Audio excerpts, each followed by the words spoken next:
So, what if I told you that there's a single, predictable pattern that has brought down every major empire in history?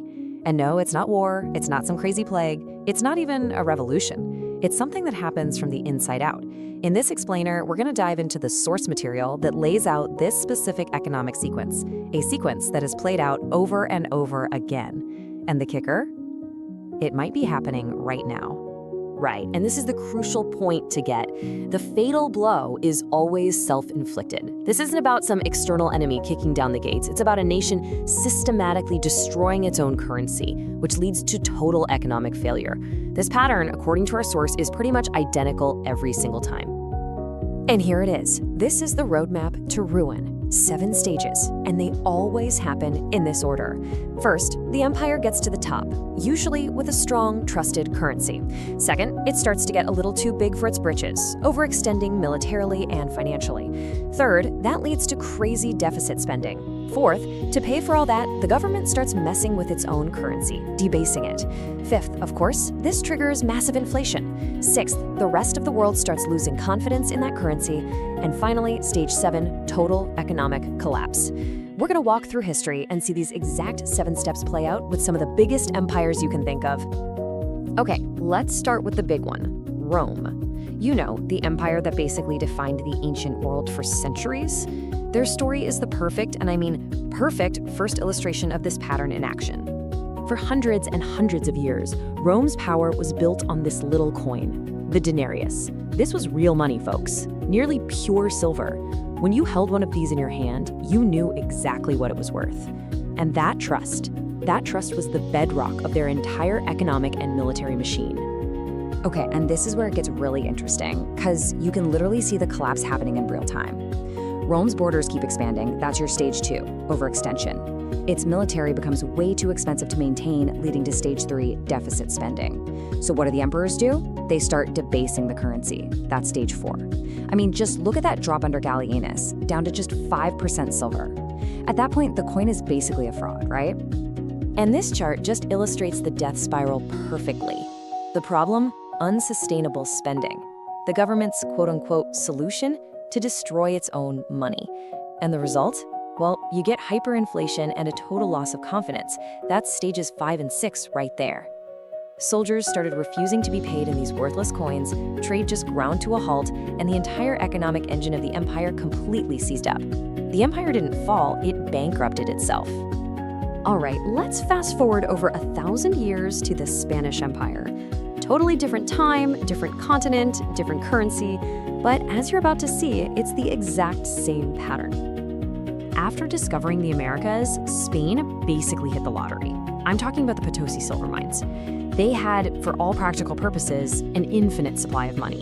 They minted the Spanish dollar, which became the first truly global currency, and they got unbelievably rich. It really should have been a golden age that lasted forever. But here's the crazy part, the paradox. By flooding all of Europe with so much silver, Spain accidentally destroyed the value of silver itself. It's a textbook case of too much money chasing the same amount of goods. The result was massive continent-wide inflation. Spain was importing so much wealth that it was actually making itself and everyone else poorer in real terms. And this is just incredible. Get this, despite controlling half the world's silver, King Philip II declared national bankruptcy not once, not twice, but 4 times. They were burning through all that silver on endless wars and luxury goods faster than they could even dig it out of the ground. And every single default just shattered trust, proving that even having infinite money can't save an empire from itself. Okay, now let's jump to the most recent global superpower before the US, the British Empire. You know, the empire on which the sun famously never set. Well, it turned out the sun was about to set on its currency. Wow, this single number pretty much tells you the whole story. In order to win 2 world wars, Britain completely bankrupted itself, and national debt of 270% of their entire economic output. That's just a staggering figure. This was the bill for victory, and it would turn out to be a bill they just couldn't pay. And the decline, it was swift. It all started when they left the gold standard in 1914 to print money for the war. That was the beginning of the end. Then came the knockout blow in 1944. At Bretton Woods, the world officially replaced the pound sterling with the US dollar as the global reserve currency. After that, it was just a series of humiliating devaluations as the world completely lost faith. So here's the bottom line. The British Empire didn't lose some huge war. It wasn't conquered. It just simply could no longer afford to exist. The currency failed, the debt was totally overwhelming, and boom, within a single generation, the empire was history. Rome, Spain, Britain. The pattern is crystal clear. So now let's take this historical template and apply it to the world's current superpower, the United States. According to the source material, every single one of those warning signs is flashing bright red. The parallel here is it's direct and it's undeniable. Just like Rome started pulling the silver out of its coins, the US pulled the gold backing from its dollar in 1971. In both cases, the currencies went from being backed by a real, tangible asset to being backed by nothing more than a government promise. Okay, now I want you to watch the speed of this. We're now deep into stage 3, deficit spending. Back in 1980, the US national debt was under $1 trillion. I mean, still a huge number, but it was a number people felt was at least manageable. But then, boom, just 40 years later, fueled by military overextension and huge social programs, that debt just exploded to a level that's almost hard to even comprehend. And in just the last few years, it's continued this insane vertical climb, now soaring past $36 trillion. This is the very definition of unsustainable deficit spending, stage 3 of the pattern, loud and clear. And that brings us to stage 4, currency debasement. I mean, just look at this chart. It shows the sheer, mind-boggling scale of the money printing. To deal with the pandemic, over $4 trillion were basically created out of thin air in just 2 years.